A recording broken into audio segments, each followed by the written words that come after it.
আসসালামু আলাইকুম, সবাই কেমন আছো? আশা করি সবাই ভালো আছো। শুক্রবারে ঘুম থেকে যেহেতু আমি দেরি করে উঠছিলাম, 10টা বাজে, ওইটা দেখে আম্মা বাজার নিয়ে আসছে। এখানে অনেক কিছু ডাঁটা শাক, ধনিয়া পাতা, লেবু, কলা, তারপর হচ্ছে পেয়ারাও নিয়ে আসছে, আর মুরগির মাংস নিয়ে আসছে। শক্ত মুরগি, এটা যেটাকে বলে কাটা মুরগি অনেকে বলে। আর এদিকে আমি নাস্তা রেডি করছিলাম। শুক্রবারে তো আর নাস্তা বানানো হয় না। আব্বু পাউরুটি নিয়ে আসছে, পরোটাও কিনে নিয়ে আসছিল। আমি পরোটা খাইছিলাম, আর এখানে পাউরুটি ডিম পোচ করছিলাম। সাজিদের বাবা বলছে পাউরুটি খাবে, পাউরুটি ভেজে দিচ্ছিলাম। প্রথমে এমনি দিয়েছিলাম, পরে বললো যে ভেজে দাও, ভেজে দিলে ভালো লাগবে। তারপরে এই তো এই নাস্তা করে নিয়েছিলাম আমরা সবাই। আর শুক্রবারে আমাদের একটা দাওয়াত ছিল। আমি, সাজিদের বাবা আর হচ্ছে সাজিদ গিয়েছিলাম, এই তিনজনই। আম্মা এই জন্য আমাকে বারবার বলতেছিল যে তোমার আজকে কিছু করা লাগবে না, তুমি যাও, রেডি হও। আমি আম্মাকে বলতেছিলাম সমস্যা নেই, সময় আছে। আম্মাকে কিছু কিছু কাজে আর কি আজকে হেল্প করেছিলাম। ভাতটা বসাইছিলাম আমি। আর এদিকে হচ্ছে নিচের এক আন্টি আসছিল, আম্মাকে হেল্প করতেছিল এখানে ডাঁটা শাকটা যে ওটা কুটে দিচ্ছিল। আর আমি তারপর ডাঁটা শাকটাকে ভালো মতো ধুয়ে দিয়েছিলাম। তারপর আর কোনো কাজই করি নাই, আমি ঘরে চলে গেছিলাম। সাজিদকে রেডি করাইছে, আমি রেডি হয়েছি। আর এদিকে হচ্ছে ভাতটা আমি রান্না করে গেছিলাম, আর বাকি সব যে রান্নাগুলো সব আম্মাই করছে।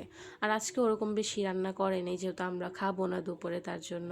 আর শুক্রবারে তো আপা আসে না, কিন্তু বৃহস্পতিবারে আপা শুনছে যে আমি দাওয়াতে যাব, তার জন্য দেখি সে আইসা পড়ছে হঠাৎ করে একটার দিক দিয়া। বলতেছে যে আপনি তো থাকবেন না, তার জন্য আসছি, আন্টি একা একা কী করব। তো আপার এই কিছু কিছু এই কাজগুলো আমাদের খুব ভালো লাগে যে উনি নিজে থেকেই আসছে। আর এখানে হচ্ছে মুরগির মাংস বসাইছিল। আমি রেডি হচ্ছিলাম, তার মাঝে মাঝে আইসা ছোট ছোট কিছু ক্লিপ নিচ্ছিলাম যে কি করতেছে আম্মাই। আর এই তো আপা আইসা পড়ছে, বললাম না যে আপা আসছে। আপা আম্মাকে হেল্প করতেছিল, পেঁয়াজ, আলু এগুলো সব কাটাকুটি করে দিচ্ছিল। আর আমি এদিক দিয়ে রেডি হইতেছিলাম। আর বিয়ে বাড়ি যাওয়ার পর আমি কোনো ভিডিওই করিনি, কেন জানি আমার অন্যজনের সামনে, মানে অনেক মানুষের সামনে ভিডিও করতে ভালো লাগে না। আর এই তো এদিকে আপাও কাজ করতেছে, এগুলো সব ধুইব। তো বিয়ে বাড়ি থেকে খাওয়া, মানে বিয়ে বাড়ি খায় আসার পর ছাদে আসছিলাম বিকেলবেলা আমি আর আম্মায়। এখানে যে কলমি শাকগুলো দেখতে পাচ্ছেন, এগুলো আমি বুনছিলাম। আমি এই ফার্স্ট কোনো কিছু বুনছি, আর সেটা হয়েছে। তো প্রথম যখন এটা দেখছি অনেক খুশি লাগছিল যে আমি বুনছি আর হয়েছে। আর আমাদের গাছে অনেক বেগুন হয়েছে, ছোট ছোট বেগুন। আর এটা হচ্ছে বেদেনা গাছ। বেদেনা হয় কিন্তু খাওয়া যায় না, মানে ভিতরে একদম সাদা হয়, কষ্টি কষ্টি লাগে।